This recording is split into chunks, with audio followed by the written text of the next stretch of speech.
The only fair, true, like true punishment for Manchester City if they're proven to be guilty is a relegation. Because if you fine them, unless you fine them £4 billion, it's not going to make a difference. If you strip them of the titles, who really cares? Because they've still got that memory of Aguero scoring that goal, and they've still got all these memories of all the trophies that they won at the time. So it doesn't really matter. They've still got the memories. And if you give them points deduction, like I said, unless you're going to points deduction, give them a 60-point deduction, they're still going to finish 10th, and it's not going to matter.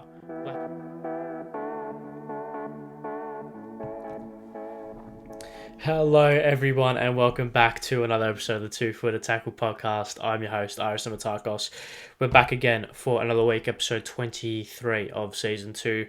We're well into the new year. We're well into a period of time where there's some consequences now, and there's some stakes to every match, which is good, actually.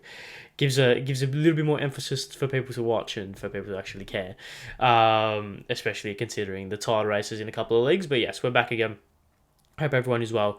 Hope everyone everyone's well. Hope everyone has been had a nice week since we last spoke. It was a interesting round of football, weekend of football that was overmarred in a sense, if that's even a word, or overshadowed by some other off-field, maybe like two off-field topics and then one topic that does have consequences on or does impact games, and we'll speak on all of those in a bit. I can guarantee you that. But yes, I hope everyone's well. Hope once again, hope your teams won over the weekend. It was an interesting weekend of football, just all around. Some upset results, some big results, some poor performances, some good performances from players, teams. So unfortunately, as much as I would actually like to speak about the actual football, there has been some massive news, and not news, but news that has kind of overshadowed the footballing world over the last week. And it came to light after I recorded last week's pod, which now means what I'm about to speak about is actually really outdated, but I can't just ignore it, so I'm going to have to speak about it. Before I do all that, I implore you all to subscribe to the Two Footed Tackle podcast YouTube channel, like the podcast, like every episode, clips, shorts, Instagram, TikTok, Twitter, Two Footed Tackle podcast, and then of course all the audio platforms as well. Give a 5-star rating, would mean the world. Share it around, would mean the world as well. Yeah, any love and support would mean more than the world on this. So any love, support, and exposure would mean the world. So yeah, the three main things we're going to be speaking about. As you can tell, one of them is in the title, and I don't know which one it is yet. So the three things we're going to speak about are, of course, Manchester City, that whole debacle. We're going to speak about them. We're going to speak about the Super League being proposed, which I predicted, and we're going to speak about VAR, and of course some A-League chat as well, and we'll preview as well. I don't know which one's in the title. I not at this stage. I don't know which one I'm going to put as a title. It'll probably be the Super League, maybe. It will probably be the Super League.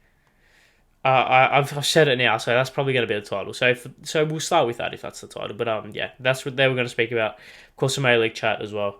And then we'll preview the week as we always do. Some big Champions League games coming up this week as well, and some big games. Of course, the Merseyside Derby would have happened as everyone is listening to this or watching this. Hasn't happened at the time of recording, so that's a big game for both sides, definitely. Who knows if Sean Dyche can get the job done. And of course, some Champions League games, Arsenal City as well later on in the week, which is going to be a massive game, and Chelsea are playing at the same time, so I can watch both without ruining my sleep schedule for not no reason, but for I don't have to wake up at 6:30 in the morning to watch a game that isn't Chelsea. So I can enjoy both of those, which is good. All right, let's crack on, because I like to ramble at the start of these episodes. So the three things we're going to be speaking about. I don't know how long this podcast is going to go for. Maybe it'll be under an hour. Maybe it will be over. Who knows? Let's speak on. Let's start with the Super League. I think that's a good place to start. We're going to start on the Super League. So that's probably going to be what's in the title. I'll put the Super League in the title. All right. Let's speak on the Super League now. before I start this, I just want to say that I'm a genius. And if you don't know what I'm speaking about, go on over to my Twitter at Ari_Y_Stama, and you will ARI_Y_STAMA. Yeah, you will see why I'm a genius there.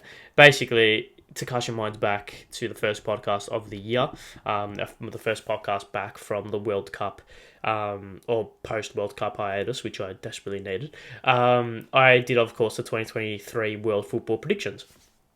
And I think it was actually the first prediction, if I'm not mistaken. I think it may have been the actual first prediction.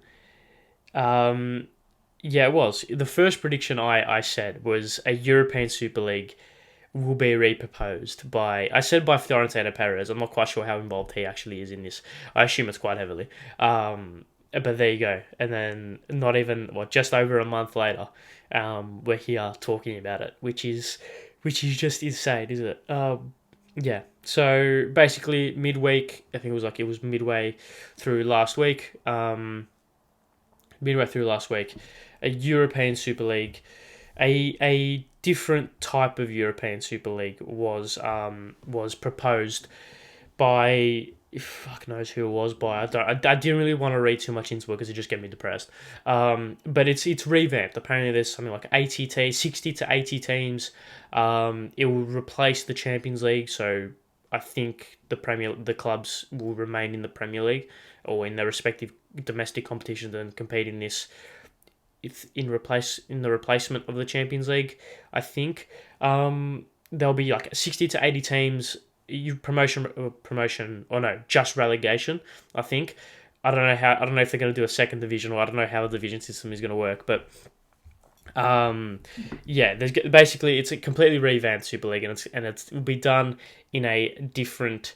It'll be done in a different way to how it was initially set up, and it'll be done in a different way into how it was initially set up. So yeah, it will be between 60 and 80 teams to replace the Champions League. Now, where do we start with here? So this obviously the key differences between this and the previous Super League. There's a couple of key differences that to me change my opinion, at least, of what this is. The first thing is, of course, there's like relegation. I think that's one of the big things that not a lot of people, or that a lot of people had a lot of people were angry about when the first Super League was announced, is that there was no relegation, so there was no stakes really to any games. You could be so shit, and it's basically like the A-League, right? So you had that problem. You also had the problem of it taking the clubs away from the Premier League. So of course, yeah, like it was the Big Six, the Big Six or the Greedy Six or whatever, were going to be removed from the Premier League, which creates a whole lot of problems in terms of finances and TV revenue and broadcast rights and sponsorship rights and all this stuff, right? And the fact that it was the fact that you are taking away one of the few, or not one of the few constants, because there's a lot of constants in football, but one of the most cherished things about football that is very different to a lot of other sports, is that there's like a promotion relegation, right? And the fact that you're taking that away, and you're taking away potential stories of clubs upsetting, you're taking away that David versus Goliath story is obviously something that a lot of clubs or upset a lot of people, and rightly so, I think. However, this Super League is different. Like I said, different for a couple of reasons. Firstly, it will be replacing the Champions League, and that's obviously something that that's obviously something I'll speak about a little bit later. The newly revamped Champions League. Obviously, yeah, speaking about, will be replacing the Champions League, will not be replacing like the Premier League, or will not be replacing, will not be replacing the Premier League, or will not be replacing like any club's domestic competitions, which of course is a big kind of difference, and a big difference and a good difference, I think. Like I said, 80 to 60 teams, so it's not just 12 teams or 13, 14 teams or whatever it was, so there's more teams included, which gives obviously the more teams included, the better. In terms of if you are going to make a Super League, you want as many teams in it as possible. And then of course the fact that there is relegation. Okay, where do we start with this? So and then of course, like I said, replacing the Champions League, which is probably the main thing.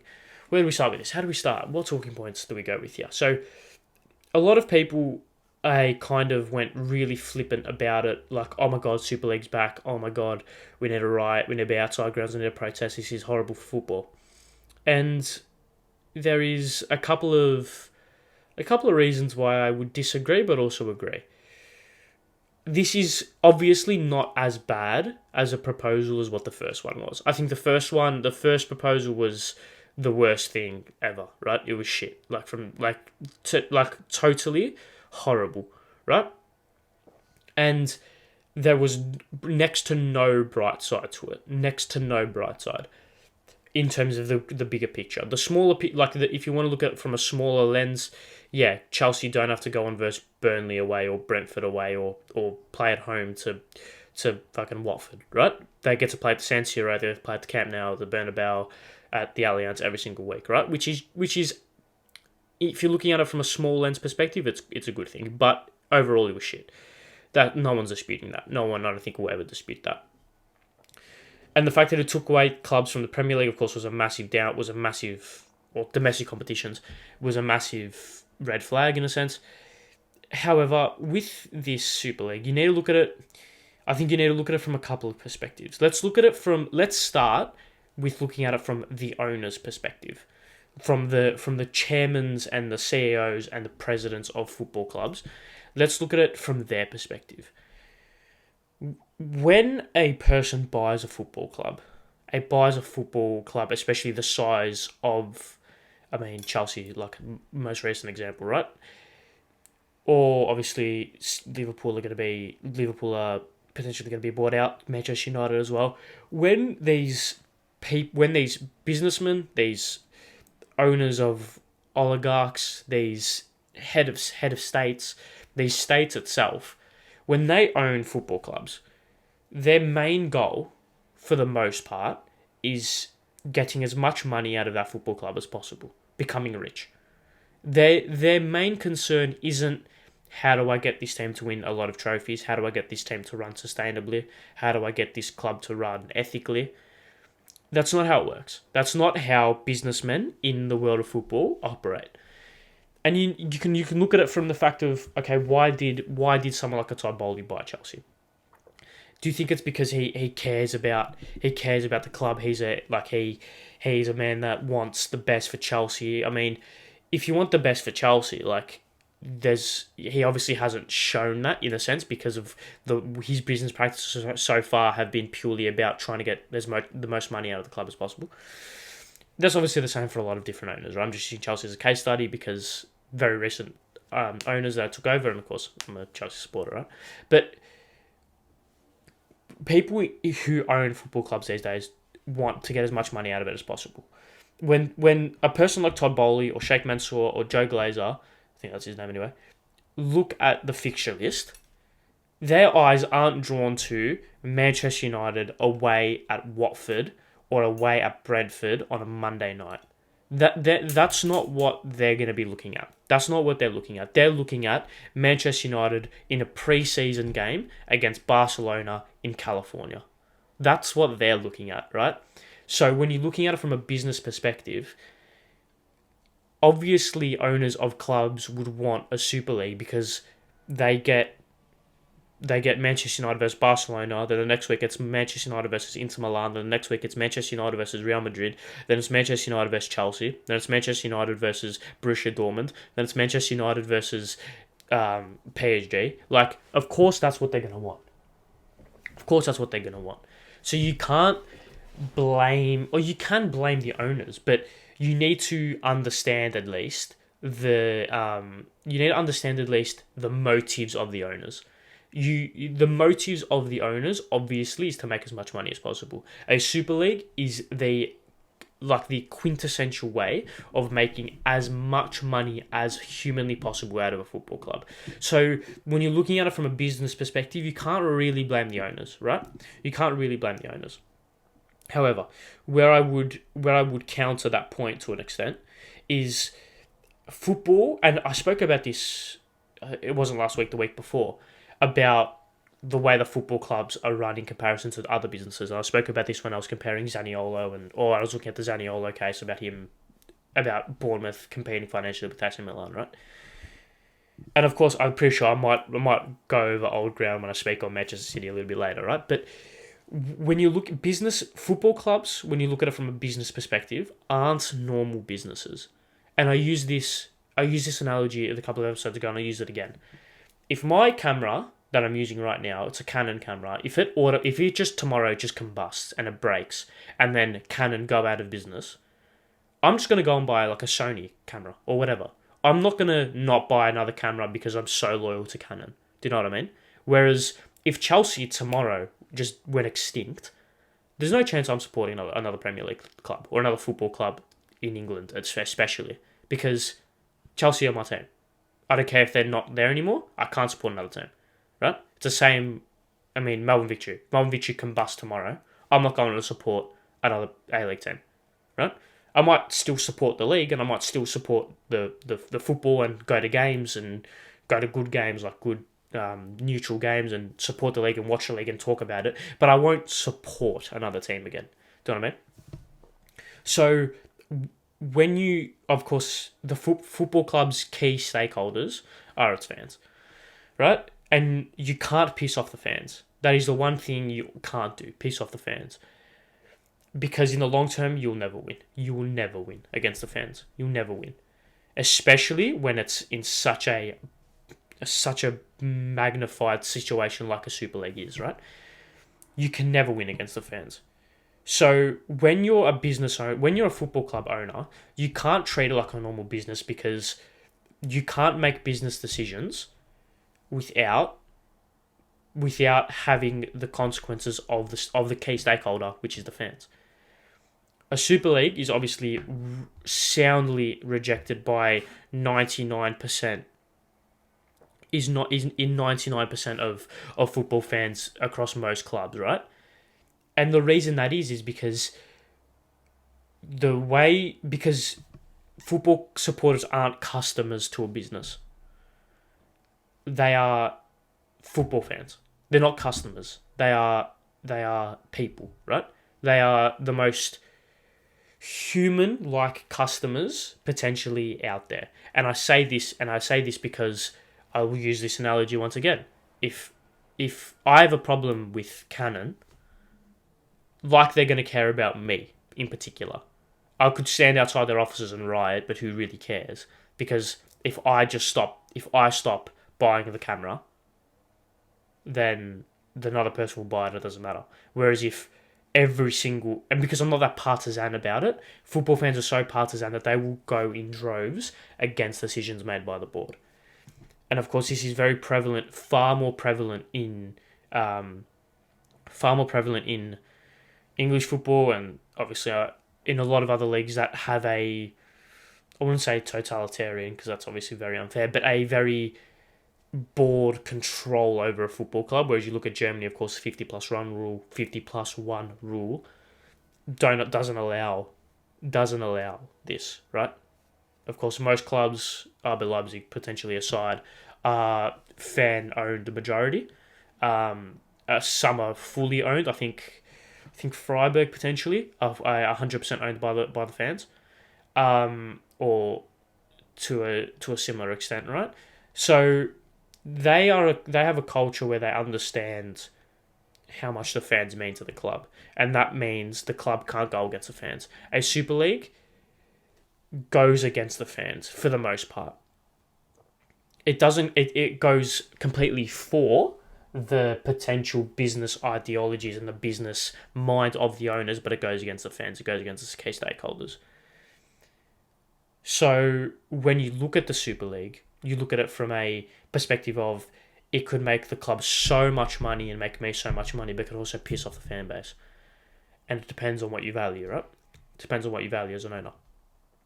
Depends the money or the loyalty. Because football fans won't walk away. They won't walk away.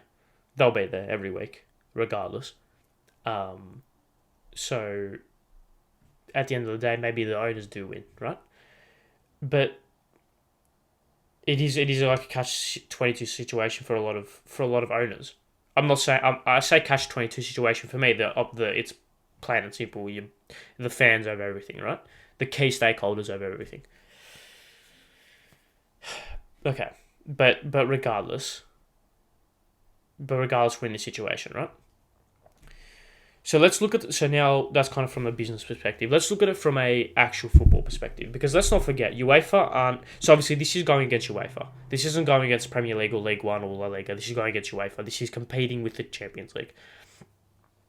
UEFA aren't the knight in shining armor here. UEFA aren't. I think a mistake that a lot of football fans had with the last Super League is that they backed UEFA when the UEFA aren't like a superhero here, right? They're not the person to be looked after in this situation. They're just, in my opinion, the better of two evils. Or I say better of two evils, but it's not like there's a lot. It's like it's Sophie's Choice, but in a bad way. Anyway, look at how UEFA have snuck in the back door the new Champions League system, right? Which comes into effect, I think, not next year, the year after, or potentially even next year. I think it's okay. Like, I've experimented with it in Football Manager, so like I know how it works. It's an okay system, like it's fine. I do prefer a group stage rather than a league table, but once you get to the knockout stages, it's the exact same. But the fact that they snuck that through the back door without anyone knowing, and in the midst of the whole initial Super League situation, that should tell you what you need to know about UEFA as an organisation, right? And who runs it, and the way that they have been, their shoddy, I wouldn't say shoddy business practices, but the way that they have very similar motives to those who run the Super League. So when you look at the pros of the Super League,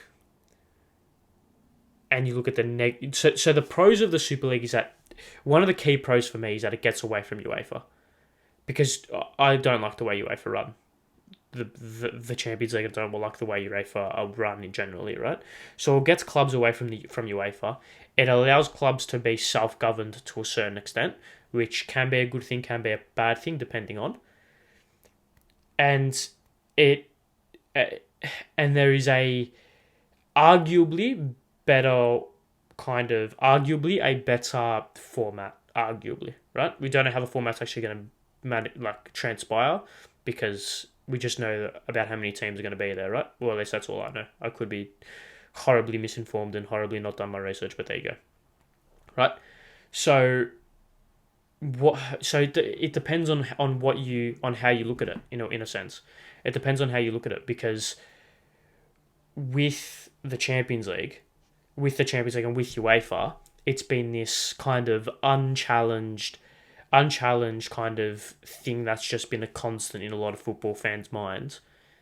And then when this Super League comes along, I'm not talking about the old Super League, right? The old Super League was shit from day one, so we're going to be ignoring that. We're going to be looking at this new Super League. We're talking about this new Super League, which is just competing with the Champions League. It's like, all right, like, what could we be doing here? Like, is there something in this? Like, is there something in this? Because as a football fan, I don't like change, right? I don't like change. I like the way the Champions League was. I don't really want it to change. It's changing now, so I've accepted it. But I don't really like change. Hence why the Super League initially was the worst thing. I think a lot of football fans don't like change, because it's tradition, right? It's integrity, it's establishment, it's about what you know, right, and what's been there for ages. So I think when you look at the Super League, it's when you, I don't know how to put this into proper words without being maybe not taken out of context, but when you look at the Super League from a almost superficial perspective, I can fully understand and I somewhat agree with the sentiment of it's rubbish, get rid of it, why is it here again, right? But when you look at it from a perspective of this is competing against UEFA and this is competing against an organisation that has slowly started killing football almost death by a thousand cut style. It's a 50-50. No, I wouldn't say 50-50 because both options are shit in my books, right? But I think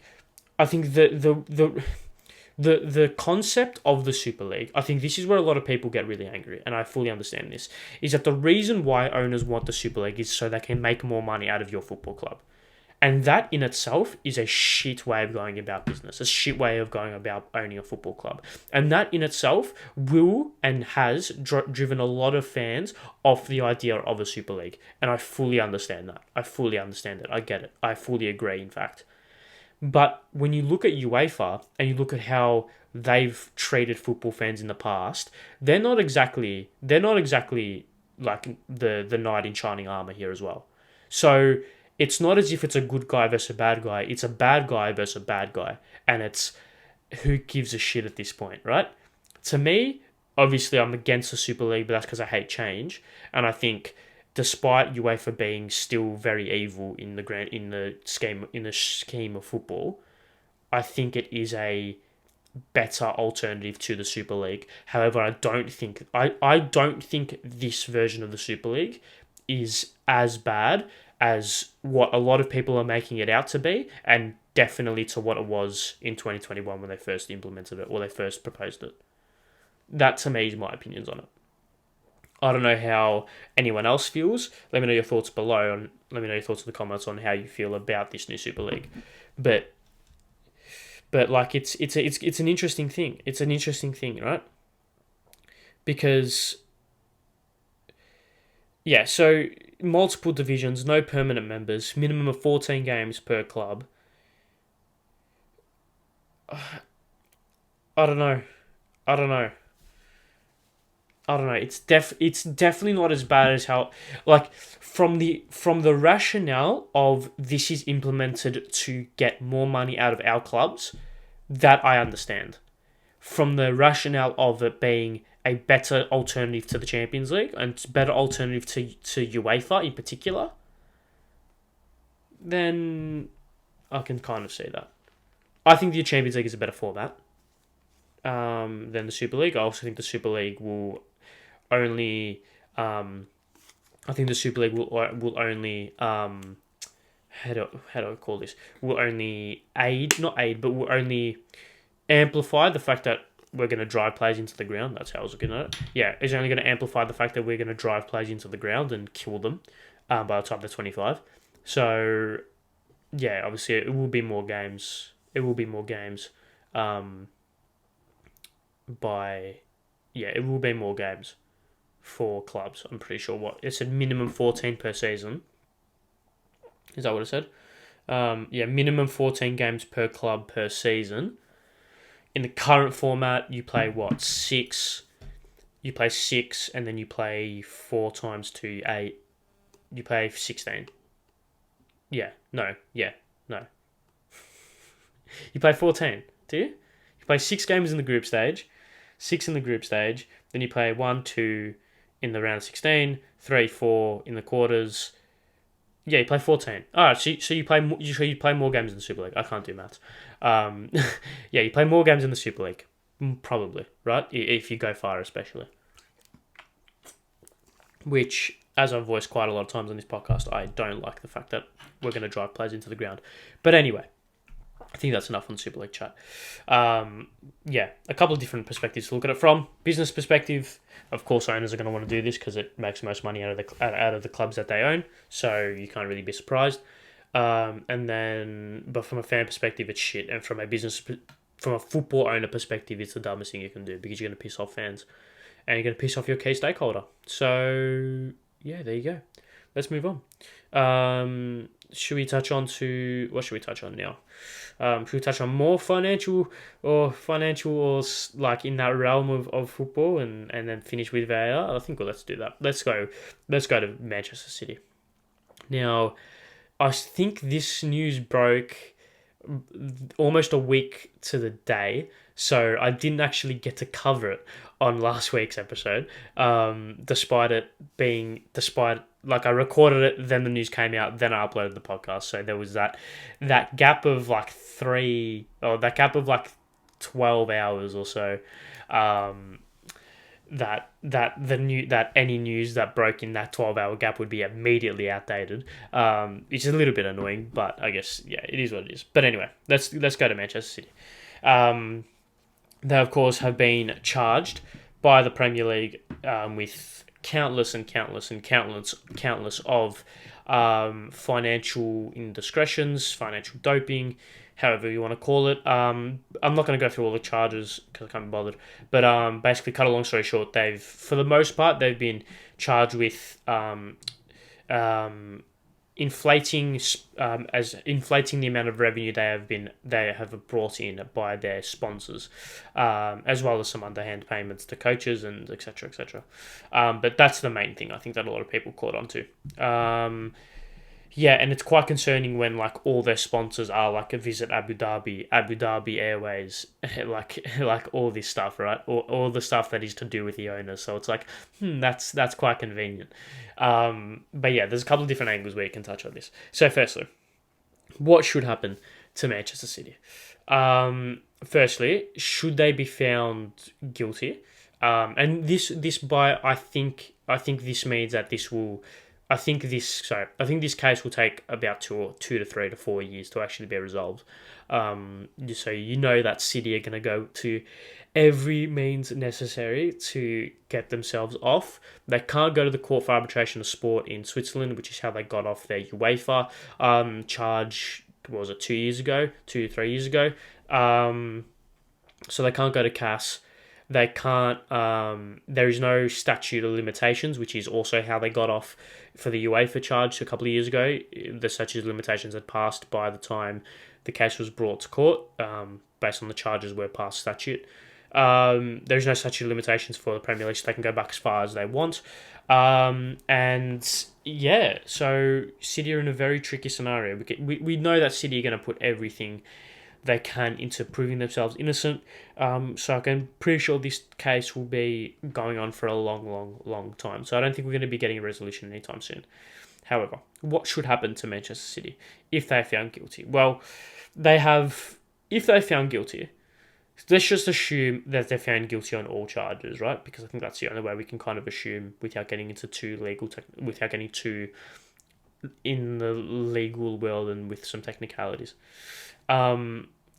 If they are found guilty of all charges, what do you first? Yeah, I'm gonna put this to the audience. What does everyone think? Let me know in the comments below, or if you're listening on Spotify, tweet at me. I just realized I'd say let me know in the comments below, and then I realized people listen on Spotify or on audio platforms. So tweet at me what you think. What do you think should happen to Manchester City if they're found guilty on all charges?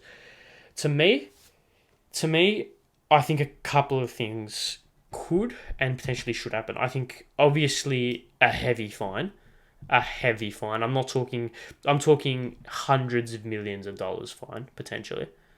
I'm talking a fine that it will genuinely hurt Manchester City. I'm not talking a $25 million fine or some bullshit like that. Right? I think stripping of the titles could be an avenue you can go down. I'm not necessarily a fan of awarding titles retrospectively. I don't like that. I think you could strip them and have the leagues almost like a null and void, and then potentially point deduction or relegation. Now, let's go through all three options. To me, at least, that would make sense. Let's go through all of them and let's dissect them in just a second as I take a break because I can feel my throat going. So I'll be 2 seconds. I just realised I can just I could just pause the recording and then start it straight away, and you probably wouldn't notice. And I've done that a couple of times, but anyway, I'm back. So yeah, the three options: points, fine, stripping titles, points deduction / relegation. Let's look at the fine. Obviously, City have been fined in the past for various indiscretions, but relating to FFP. But if you're gonna fine them, it needs to be like hundreds of millions of dollars, like or pounds. Like it needs to be an extreme amount of money to actually make an actual difference, and to actually hurt them, and to actually be a proper punishment. Because if they fine Manchester City 150 or like 200 million pounds, that could hurt them, like genuinely, like maybe even more, 500 million pounds, like that could hurt them, like genuinely hurt their business operations, right? Because we've seen they can splash 100 mil on a player, right? So maybe not 100 mil, because it would just be like, oh, we're just citing a player, in a sense. But if you're going to find them, it needs to be a significant amount of money, like an absurd amount of money. And regardless, I don't even think that will be a lot. They'll be satisfying in a sense to a lot of football fans. I think a lot of football fans do want to see them tangibly punished in a sense, rather than just a fine that they'll be like, yeah, we paid the fine, and then everything will just be normal, right? So I don't think a fine, regardless of the amount, unless it's like $4 billion, will be adequate in a sense. What potentially a stripping of titles does is not a lot either, in my opinion. Not a lot either, and I'll tell you why. Because firstly, I don't think they should award retrospective titles to anyone. So I don't think that they should award the title to Liverpool in that 13-14 season, or award the title to United for the Aguero season. Like, I don't think that should happen, because I think if that happened to Chelsea, like if Chelsea were awarded a title in that manner, I would be like, I don't want this. Like, I don't want your hand-me-downs. But even if they did strip the title off them and just made it vacant, like how they did. I think they did it with Juventus when they were caught fixing games. I think they just almost not null and voided the season, but just had like no one won the title, I think. Or how Eredivisie did with COVID, I'm pretty sure. Just have no one won the league. You can say that, right? But Manchester City fans are going to be like, yeah, right, but I was still at the Etihad when Sergio Aguero scored that goal. And I was still at St. Mary's when Gabriel Jesus chipped the goalkeeper and we got 100 points. I was still at the Etihad when, Ilkay Gundogan tiptoed behind the defence at the back post and scored against Aston Villa to win the game, right? Although that title wouldn't have been stripped. But you know what I mean, in terms of they still have those moments. They still have those memories, right? Like, it's not like you stripped the title off. You stripped the 2012-13 title off, or was it 11-12 title off Manchester City? Oh, that Aguero moment? What Aguero moment? I don't know what you're talking about. QPR won that game 2-1. Like, that's not how it works. Like, they've still got that moment, right? It's like, I don't know, relating it back to Chelsea, like I always do. You could be like, oh yeah, Chelsea didn't win the 2021 Champions League. I'll be like, yeah, right, we didn't, but I still remember Kai Havertz rounding Edison and scoring a goal. Like, I've still got that memory, right? I still remember being in my living room, going absolutely mental at 3:30 in the morning or whatever it was. Or like, Chelsea didn't win the 2012 Champions League. Yeah, great, but I still remember like Didier Drogba scoring the goal and scoring the penalty. Like, it doesn't matter. Like, football fans don't want the trophies. This is what a lot of people don't understand. Football fans don't want trophies. They want memories, right? They want memories. So you can say, oh yeah, City's trophy didn't count, but they've still got that memory. So what does stripping of a trophy actually do? Like, realistically, what does it actually do? With all due respect to City, it's not like they're United or Liverpool where they're contending to be like the most successful club in the country, right? With all due respect, of course. So what does it actually do? Like, what does it actually do?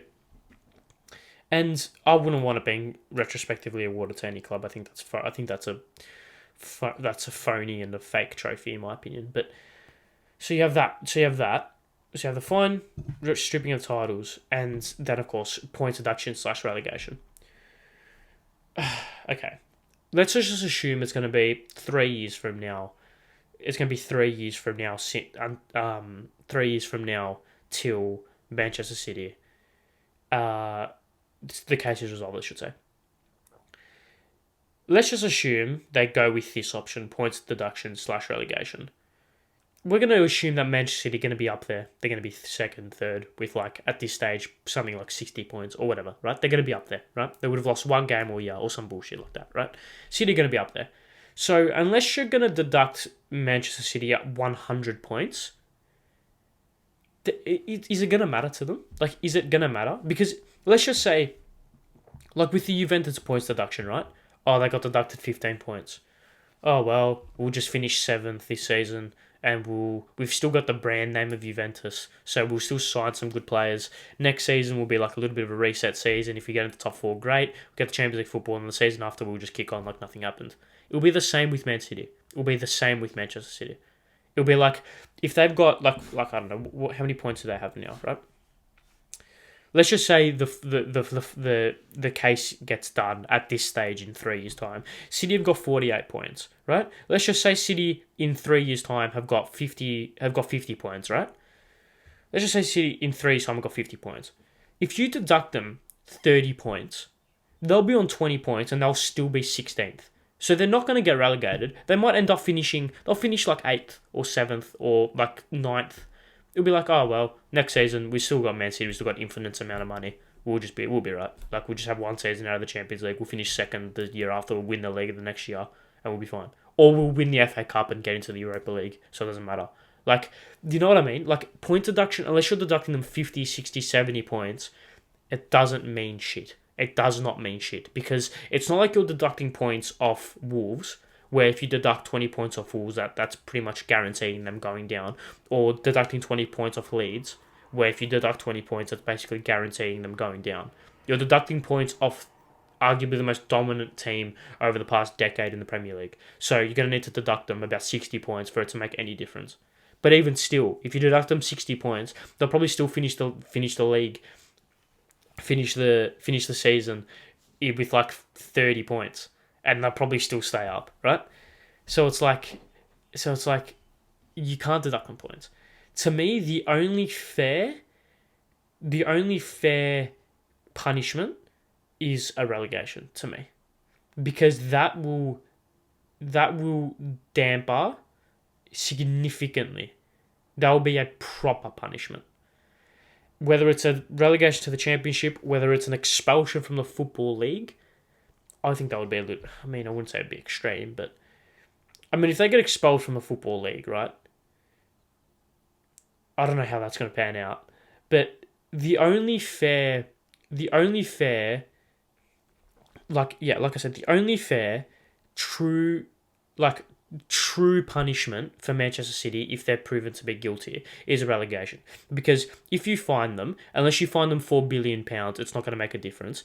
If you strip them of the titles, who really cares? Because they've still got that memory of Aguero scoring that goal, and they've still got all these memories of all the trophies that they won at the time. So it doesn't really matter. They've still got the memories. And if you give them points deduction, like I said, unless you're going to give them a 60-point deduction, they're still going to finish 10th, and it's not going to matter. They're still going to finish mid-table, and it won't matter. You're not going to relegate them with a points deduction. The only way you genuinely have a proper impact on their club and as a proper punishment is if you physically take them out of the top division, whether it's to the Championship or out of the Football League. That is the only true punishment for Manchester City for me. Because what that does is, let's just say it's out. Let's just say they go to the conference, right? They're out of the Football League. They would have to do a complete squad overhaul, right? Complete squad overhaul. None of the players would stay. And it would be because it's not like you're going to the Championship. I think if they get relegated to the Championship, I can see a lot of the players staying. Most of them anyway. But it's not like you're going to be... It's not like you're going to go to the Championship. You're probably going to be... it's not like you're playing one division below if you're going to the Conference League. You're playing 4 divisions below. Everyone's going to leave. You're going to have a total reset of everything. Your stadium is going to be even more empty than it already is. That's a slight jab, I know. But the finances are going to be dreadful. Like the finance is going to be absolutely woeful. Your no TV revenue, no sponsorship revenue. The finances are going to tank in terms of the revenue. Man, you can't spend that much money. Well, I say finances. I mean, it's quite ironic that I speak about sponsorships and when that's what they got done for. But you know what I mean. And it will be a total reset of the football club. Total reset of the football club. So to me, that's the only punishment. That is the only punishment to me that fits a proper relegation. Whether or not they actually go through on that, who knows? They'll probably end up being found not guilty because who's got more money? The entire state of fucking the what even are they? Abu Dhabi? Is that who own them? An entire state, like a state, or an organisation. Who's got more money? I wonder. Who can afford better lawyers? I can tell you that for free because City have done it countless times. So yeah, I guess we're just gonna have to wait and see. Now I want to speak on Pep because he, of course, I think it was after the it might have been after the what was it, UEFA debacle.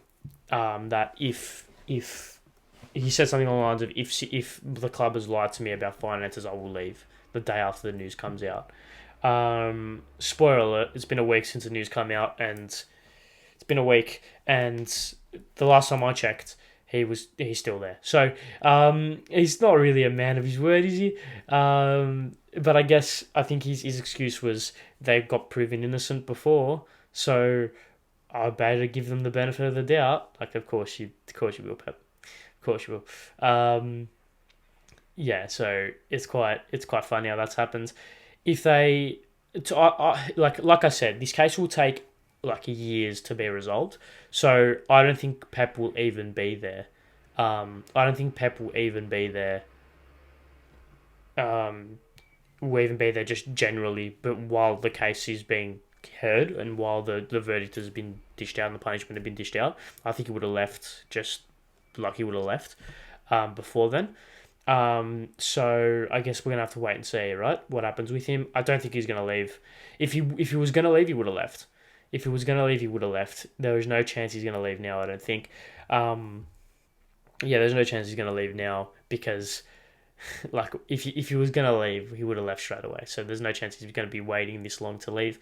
Yeah, unless, although I do think if he has stayed when the verdict has been announced and when the punishment has been dished out, then he will leave. I reckon it's almost a guarantee that he'll leave. There's no way Pep Guardiola is coaching in the conference. Not a chance. So yeah, that's quite funny that he's gone on a tirade as well. Just the thing about it's apparently it's Manchester City's fault that Steven Gerrard slipped against Chelsea, which is yeah, he's very very grumpy, isn't he? He's a very grumpy man. I spoke about it with Klopp last week. Just things aren't going his way, and he's being a little bit grumpy, being a little bit angry, which is quite funny. It's funny as a neutral who doesn't really care for Manchester City, with all due respect, of course. Yeah, it's funny. I find it quite funny. Anyway, let's finish it. That's all I should speak on Manchester City. That's all there is to speak about, I think. Yeah, let's move on. Let's move on to VAR. Like I said, they're going to be more conceptual topics or like actual news topics. But VAR is an absolute shambles. Like, basically over the weekend there was maybe 4 or 5 calls, absolutely horrific calls by VAR, and the two main ones. Obviously, there was other ones, but the two main ones was, of course, Thomas Souček is a world class goalkeeper. Like he should be starting for the Czech Republic in goal, I think. Like like he's a freak. Like that was an unbelievable save. And then of course, the Ivan Toney goal for Brentford was incorrectly ruled a goal because the VAR official forgot to do his job. What world are we living in? I know this is such a boring topic, but VAR is so broken.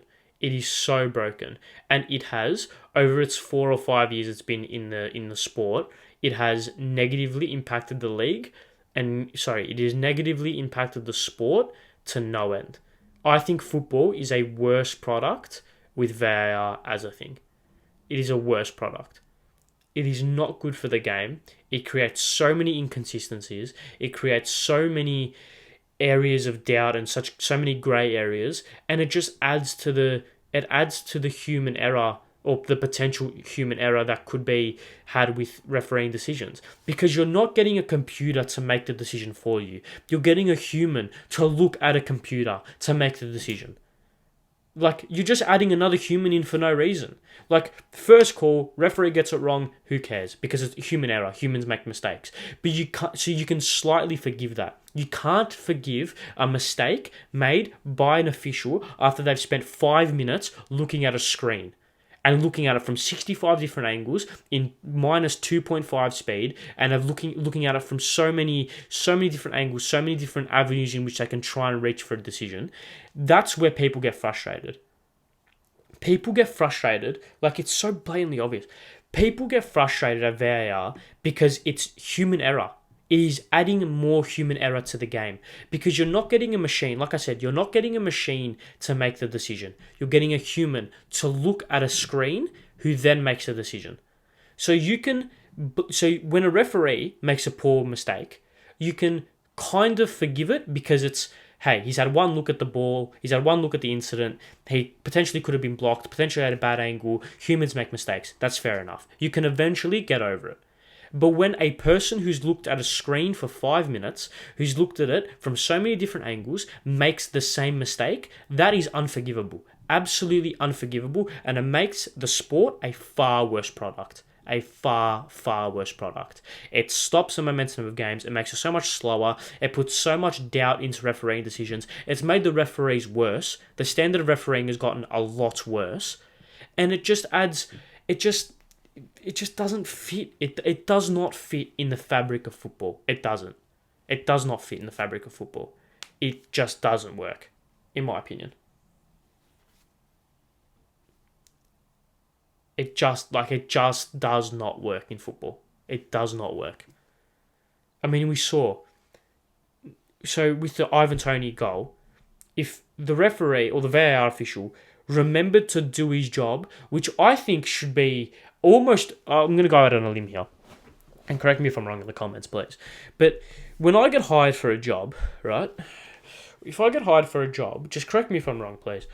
If I get hired for a job, I think arguably, I would go as far as to say top three. Top three things on the job description would be, don't assault your colleagues, don't steal, and then maybe the third one down is do your job, right? That, to me at least, would probably be on it. Would be on the job description, right? So how can you forget to do your job? That could cost Arsenal the league. That could cost Arsenal the league. Genuinely. That could cost Arsenal the league. And we've seen before refereeing incidents cost teams games which subsequently could potentially cost them a league. But that is a human error. That is a true human error. And that is a human error when the referees had one look at it from one angle with no replays, going at full speed. You can forgive that because people make mistakes. You can forgive that. That's fine. But when a person has been looking at a screen for 5 minutes, like I said, you can't forgive that. You can't forgive that. That is objectively wrong and objectively a shit decision, and objectively you're bad at your job. And even the Souček one against Chelsea. I mean, I was at a West Ham pub, right? I was at the West Ham pub in Melbourne, right? In Melbourne, Australia. There you go, just not doxing where I live. I think that's well known. But anyway, I was at a pub with so many West Ham fans. When they saw the replay, you heard a collective, "Oh, for fuck's sake!" Everyone knew it was a penalty. Everyone and their dog knew it was a penalty. And so at first it was, it hit his knee. It hit Souček's knee. where it didn't. Like there was this far gap between his arm and his knee, so it wasn't, or the ball and his knee, so it wasn't that. And then it was, his hand was protecting his fall. What? What? Protecting his fall. What? That makes no sense. So if I'm on the goal line and I trip over and handball it, and I stop a goal going in, is that fine? Is that fine? Like I don't know. Luis Suarez, 2010 quarterfinal against Ghana. Suarez was falling over. He put his arms out to like stop the momentum. That's what he was doing. That's what he was doing. Like fuck, man. Like how stupid. Like I don't know if it's a VAR problem or it's a rule problem, but regardless, it's stupid. He's stupid, and like the referee missed it on first glance. Okay, fine, fair enough. It did look like it hit his body, right? On first glance. So I don't mind the referee missing it from that perspective. But you're looking at it from 4 replays, 4 different angles, at minus 2.5 speed. You can see night and day that it hits his hand. Night and day that it hits his hand. And you're still not giving it. Give me a break, mate. Like, fuck me. Anyway, that's going to get me even more angry than I already am, so let's move on. ASAP Rocky, let's move on. Let's move on to the A-League. And pretty, I would go as far as to say, pretty boring weekend of A-League football, if I say so myself. Not a lot happened except for the Sydney derby, which we'll touch on. Not a lot happened. The Adelaide United's comeback was pretty good. Iran Kunda is a freak. The thought of the thought of Nestori Irakunda and Garan Kual in the 2026 World Cup running at the fences on either wing, it just fills me with so much excitement. Like, they are two of the most... They're 2 players that have got me most excited about the future of the Socceroos in a long, long time. When you couple that with the performances of Riley McGree, Connor Metcalfe in particular, there's just this bubbling feeling, isn't there? There's this feeling of like, oh shit, like we've actually got like a great team. Like a really, really good team for 4 years' time. Like, yeah. Them two in particular, Kual and Irakunda, so much pace, so much flair, so much skill. Both have fantastic eyes for goal. Running at either fullback in the 2026 World Cup wearing the green and gold, it just fills me with so much excitement. Like, that could be one of the most exciting Socceroos teams ever. Like, with them 2 on either wing, with McGree, who's killing it for Middlesbrough. Metcalfe has hit a little bit of patch of form as well. Likes of Devlin as well, sitting. Moy potentially if he's still running around. Hrustic as well. That front like quartet of players in 2026 is going to be so good. I mean, and you've got your left back for the decade in Jordy Boss as well, who's a freak. So who knows, man? It's going to be so exciting. Because Irakunda was very crucial in Adelaide's come from behind victory, came off the bench, got an assist, and was involved in I think the 3rd goal as well, or maybe the 2nd goal. So, I think it was anyway. So there you go. That's just something that I wanted to mention. But yeah, let's move on to the A-League. Let's move on to the A-League. We are speaking about the A-League. Let's move on to the Sydney derby. Of course, it was a 1-0 win to Sydney. Fantastic strike from Max Burgess, who cap him. Like, Arnie cap him. Like, there's a couple of players who need caps. Big time. Boss needs a cap. Burgess needs a cap. Neuenhoff needs a cap. Irakunda needs a cap. A lot of players need some game time, and I would love to see in the warm-ups to the Asian Cup these players be given the minutes they deserve because they've been killing it. I wouldn't say that like these players are going to the Asian Cup by any means, right? But like, I wouldn't say these players are going to the Asian Cup by any means. But reward the form of players. Like, Burgess has scored 2 and an assist in his last 3. He's been playing pretty well for Sydney. Neuenhoff has been killing it for Western Sydney as well this season. Just give him a friendly. Give them a friendly to just see what they can do, you know. But what I wanted to speak about was like the atmos and and the atmos and the scenes at the City Derby. Like, that was exactly what a lot of people have been talking about when you say that is the advertisement for the league. That derby right there, especially off the pitch, was the perfect advertisement for the A League.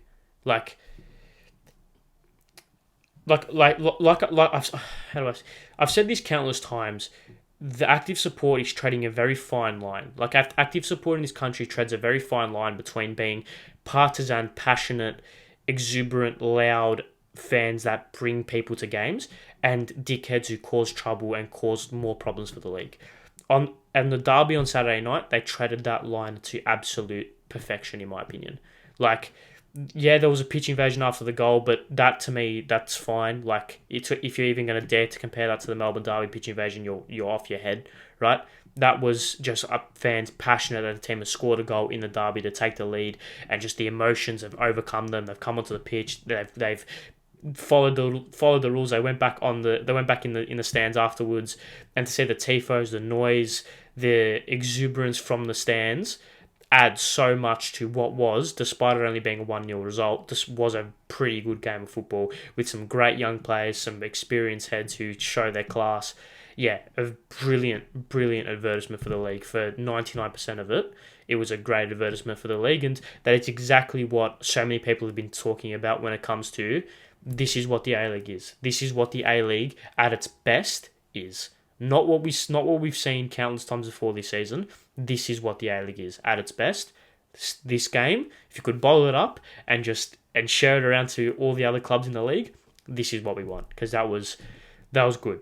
That was very, very, very good for the most part anyway. So yeah, it leaves both clubs in a very tricky situation, or it leaves both clubs, of course, a 1-0 win for Sydney, leaves both clubs on 24 and 23 points. Western Sydney slightly ahead of Sydney with 6 wins, 6 draws and 4 losses. Sydney, despite losing 7 times this season, having a pretty poor start, or a pretty poor middle of the season anyway, they find themselves 5th, and they find themselves in the top 6, with City, of course, running away with it as we spoke about last week. All right, let's move on. Let's finish things up, actually. I'm not going to do a who went into footed because I couldn't find one. So we'll just move straight into the preview of the week. Yeah, like I said, obviously Merseyside Derby will be very interesting to see how it unfolds. Liverpool and Everton, of course. Two clubs desperate for a win. Everyone knows the result of this. I'll be shocked if Everton don't get a result, put it that way. And then some Champions League. So let's go back on the prediction train and let's predict some Champions League. Right, AC Milan versus Tottenham. Battle of the teams who can't win games of football. Or battle of the teams who are horrendously underperforming. For the most part. Milan have had a shocking 2023. Like, they beat Torino over the weekend, but their last win before that was against Salernitana. That's butchered that, but in January. So they've won 2 games all calendar year, which is shocking. So I'm gonna go Milan 1-0. Go AC Milan 1-0. We'll do that. PSG versus Bayern. I think some crucial outs as well. I think for either side. Yeah. So, So Mane out, Messi out, and Mbappe as well, doubtful. So I'm gonna go with a 1-1 in Paris. Chelsea, Dortmund, Club Brugge, Benfica. So I'll back Chelsea in. It's a cup competition, so I'll go Chelsea 1-0 away from home. Club Brugge versus Benfica. That's of course that's a really competitive game. Club Brugge horrendously underperforming in the league this season. Currently sit 4th, I think. Whereas Benfica are of course topping quite comfortably the table. In Portugal, I'm gonna go. It's in Belgium. It's in Bruges. So I'm gonna go with 2. No, I think Benfica will win. I'm gonna go 1-0 Benfica. Arsenal versus Man City. That's a big game. Huge game. I was gonna do a preview of it, but I got overwhelmed by all the other talking points. I think Arsenal are gonna win. If Arsenal win this game, they win the league. Put it that way. If Arsenal win this game, they win the league. If City win it, it's on level. It's on equal points. It's on equal points if City win it, which is going to be tasty. I think Arsenal win it though. At home, I think they'll be too strong. And then should we do some? Yeah, let's do some Europa League. Ajax versus Union. Union are second in the Bundesliga. So who would have thought? I'm gonna go Union to win. Yeah, let's go Union to win two. Oh, it's in Amsterdam. It's in Amsterdam. We'll go Union to win 2-0. Yeah, we'll go Union to win 2-0. They're second in the Bundesliga. Who would have thought it? Barcelona versus Manchester United. How funny this is in the Europa League. I'm gonna go with 2-0, 2-1 Barcelona. Salzburg Roma. We'll go 1-0 Roma. Shakhtar versus Rennes. We'll go 1-0 Rennes. We'll go 1-0 Rennes away from home. I know they're on a little bit of a loss streak, I know. But I reckon I'll go 1-0 Rennes. Leverkusen versus Monaco. We'll go 1-0 Leverkusen. Juventus versus Nantes. We'll go 2-2 that game. Sevilla versus PSV. 2-1 Sevilla. Sporting versus Michelin. 2-0 Sporting. And then a Melbourne derby on the weekend, which is going to be very interesting. Very interesting Melbourne derby. If Victory can keep it under 5, it will be good for them. All right. Thank you very much for watching another episode of the 2 Foot Attack podcast. I appreciate you all sticking around to the hour and 6 minute mark. Yeah, make sure you leave your thoughts and comments below. Subscribe to the 2 Foot Attack podcast, all the socials, do all the good stuff. Share it around. 5-star reviews or 5-star ratings on Spotify and all that good stuff. Yes. Speak to you guys next week. See you soon. Goodbye.